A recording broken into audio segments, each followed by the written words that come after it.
Okay, a few quick goals for this training to really drive home the value. 1, increase understanding of ourselves and others and the world around us. Like I said, if you don't understand how the game is played, you cannot win. 2, to see past illusions. Most of what you believe is true is actually false. How much? In excess of 99.99%. If you believe a lie, if you buy into a lie, if you believe what you've been bought and sold, what you've been taught and told, that is a lie, your entire life will be a lie. And everything you do, everything you try to achieve, everything you try to accomplish will be based on a false premise. You're not going to win. Illusions is one of the major reasons you're not making it in life at the level you want to and can. So we're going to take that anchor off your neck. 3, understand why we are the way we are. A lot of people put too much pressure on themselves, too much blame on themselves. They don't understand why they are the way they are and what has happened to them over time. By understanding why you are the way you are and how you became that way, it'll take a tremendous amount of pressure off. It'll give you new insights, new understanding, and new freedom. That's the next thing. 4, release old pain from the past. You are not your past. If you had a great past, it's over. If you had a terrible past, it's over. We move from here forward. And I'm going to show you that all the old pain that happened in the past, it wasn't your fault. And we're going to teach you how to release it so you don't have to live the rest of your life in pain. 5, using this new awareness to help ourselves and others. As you understand why you do the things that you do, you'll be able to free yourself. You can also use these insights to help free others. You can use these insights to be more successful in life, to be more motivated, more influential. You have so much potential, and you have been held back because you didn't have these core concepts. And because your life is enhanced, you'll be able to go out and help others. A beautiful thing to do if ever there was.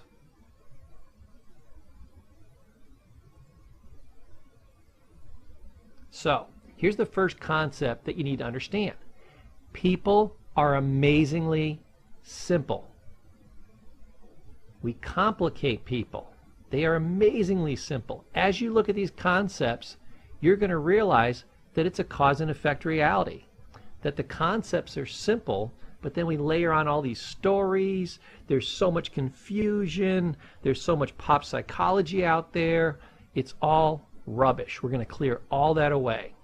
People are simple. You just lacked an understanding of why they are the way they are, which is what this course is for. And it's the layers of BS that make them complicated. What is BS?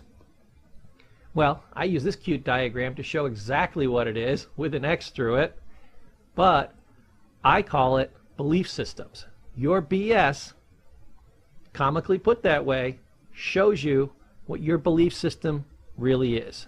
It's a pile of crap. It's a bunch of lies, distortions, misinterpretations, other people's agendas. It's a huge pile of crap. So, always remember that BS is what it is, and that a belief system is also BS.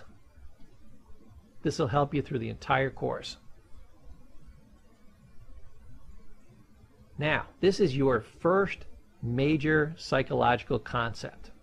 People always move towards pleasure and away from pain. I'm going to say that again. They move towards pleasure and away from pain. This is literally the whole of psychology. If you take nothing else away from this course, learn this. This is the science of how the brain works. We are constantly weighing out pain and pleasure, doing cost-benefit analysis, and moving in the direction of maximizing our pleasure and minimizing our pain. It's why we do everything. Skinner, who is kind of the king of cognitive psychology, said, if I can control the circumstances, if I can control your pleasure and control your pain, I can get you to do anything. He has never been proven wrong. Now here's what confused Skinner a little bit, but he finally figured it out. It's not just pain or pleasure, it's perceived pain and perceived pleasure.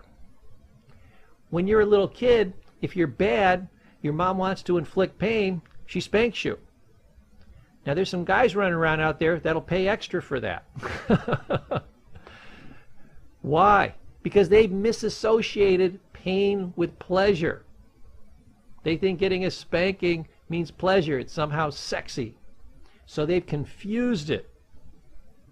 You'll see people that do this all the time. You'll have two things taken as totally different. Like when I look at people in the gym and they're lifting those heavy weights and I see the strain on their face and the sweat and you can feel the pain in your muscles, I go, this is massive pain. I want to get the hell away from this. They look at it and say, no pain, no gain, baby. I'm getting tough. I'm getting strong. I'm getting buff. Chicks are going to dig me. And they keep pumping and pumping and pumping. I'm going to outdo my buddies. They see that pain as massive pleasure. They've used mental alchemy to transform pain into pleasure. So that's a good way of turning pain into pleasure, perceived pain, real pain into perceived pleasure, right? That's a good use of it. Other people have associated pain with certain things that could be pleasurable. Like for most people, one of the top 10 fears, it's usually in the top 2. People have 2 major fears in life: dying or public speaking. Now sometimes public speaking is number 1. That's where you get the expression, I'd rather be in the box than giving the eulogy. People are so afraid of that. But I used to be afraid of public speaking, and now I do it for a living. Why? I associated pain with being up on that stage. I said, oh my God, this is terrible. People are going to judge me. I'm going to screw up. I'm going to crash. People are going to be laughing at me. I associated massive pain with it. Now I know I can use it to transform people's lives. That when I get up there on stage, people actually want me to be good. When they go to my courses, they want to have massive value. And then I'm changing lives nationally and internationally. I'm having a major impact, and I'm meeting some of the most beautiful people, the most wonderful people I ever met in my life. So that's how I transformed what was perceived pain and perceived pleasure. People will have misassociations that cause variations in pain and pleasure perception. Anthony Robbins always gives a great example. He says, well, what if you're a little baby and you're walking across a couch and you take a left or a right turn as appropriate and you fall off the couch? You're going to feel massive pain and you're going to be staring at a couch. You might start associating pain with couches and think couches start causing pain. That couches literally equal pain. And when your mom tries to put you on the couch, you might start to cry. That's a misassociation. Later you'll make new distinctions and you realize, no, falling causes pain. And you'll correct that misassociation. But we have a lot of misassociations with what's pleasurable and what's painful that we carry through life. So I just want you to understand that. So as you're using the concept that people always move towards pain, away from pain and towards pleasure, that it's perceived pain and perceived pleasure. We'll give you many examples of this as we go through the course. So, you actually live in a place called virtual reality. You think you live in a reality, but you live in a place called virtual reality. See, we act on perceptions and misperceptions, which is correct and incorrect information the same. If we think it's real, if we think it's true, we act on it the same. Hitler's PR man was famous for saying, if you repeat a lie often enough, everybody will believe it. He wasn't wrong. They're still using it in politics and they're still using it in advertisement to this day. They know that if you set something up to look a certain way, it's perceived a certain way, that will be taken to be true. Unless corrected, unless interrupted, unless disputed, unless shown to be wrong, a misperception, a lie, will be perceived the same as true reality. So, there is no difference between illusion and reality. In marketing, they know that the illusion is the reality. What I present to you will be taken as true. Not true reality, but perceived reality. Now, special note about pain and pleasure. They've done a lot of studies on this. In the average study, they find that people will do 2.5 times more to avoid pain than to gain pleasure. I remember somebody gave a great example one time. They said people would do 2.5 times as much to stop somebody from stealing $10,000 from them than they would do to gain $10,000, which is what? Pleasure. So hear that again.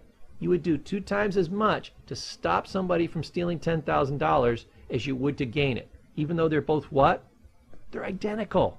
They're both $10,000. They both have equal worth. So, as you're trying to motivate others, as you're trying to motivate yourself, realize what is more motivating. What causes people to take more action?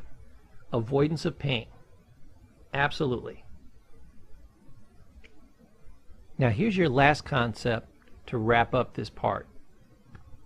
There is no such thing as an unselfish act. A lot of people will argue this, but it's absolutely, positively true. We are completely driven by self-interest.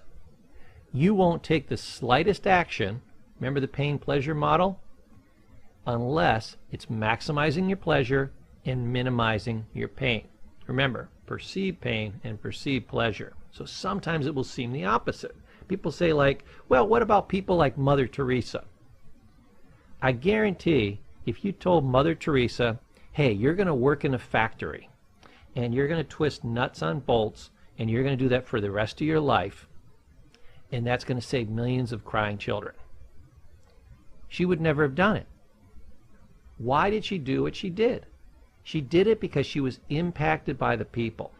It caused her massive pain to see them in pain, and it caused her massive pleasure to see them relieved of that pain, to see the joy, to have the benefit, to have the satisfaction of that. So she was completely driven by self-interest to do that. If she had to do it in a factory from 1,000,000 miles away, saying, well, it's nice I'm saving these people, but I really can't see it, I really can't feel it, she wouldn't have maintained the motivation over the years. She wouldn't have been able to do it.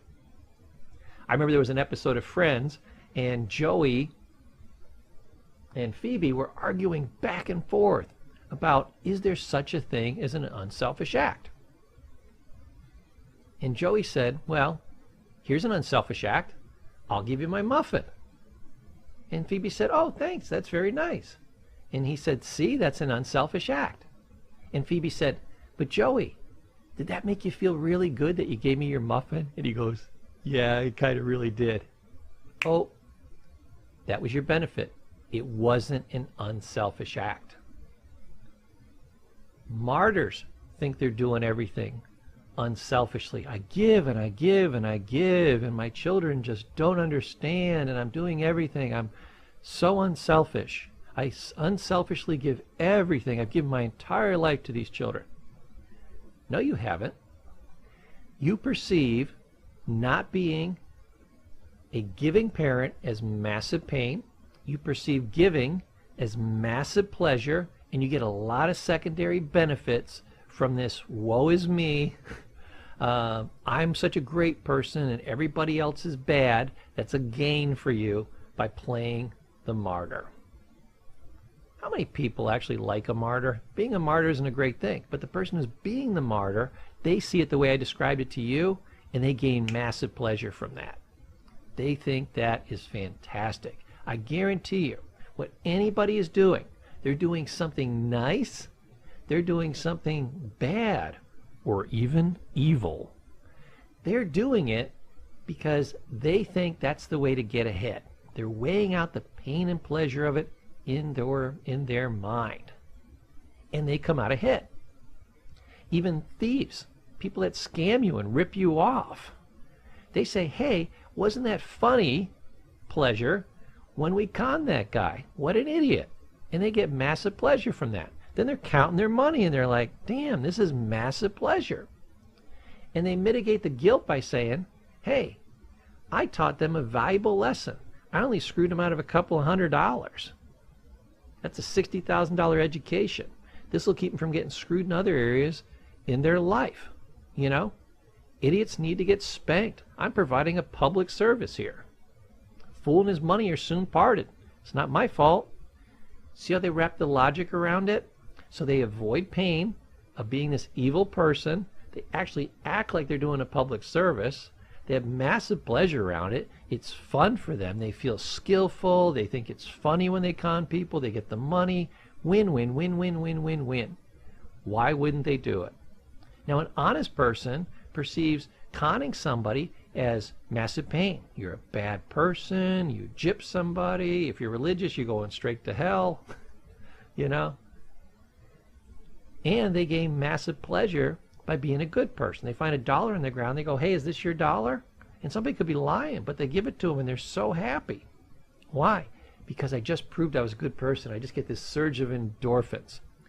Notice the quote-unquote good person and the bad person are doing the good and bad acts under the same rules, under the same laws, and to gain the same result.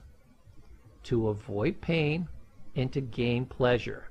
Each is using a different system to get to the exact same place. And neither of them is being unselfish. Make sense? Great. Let's go on to the next section.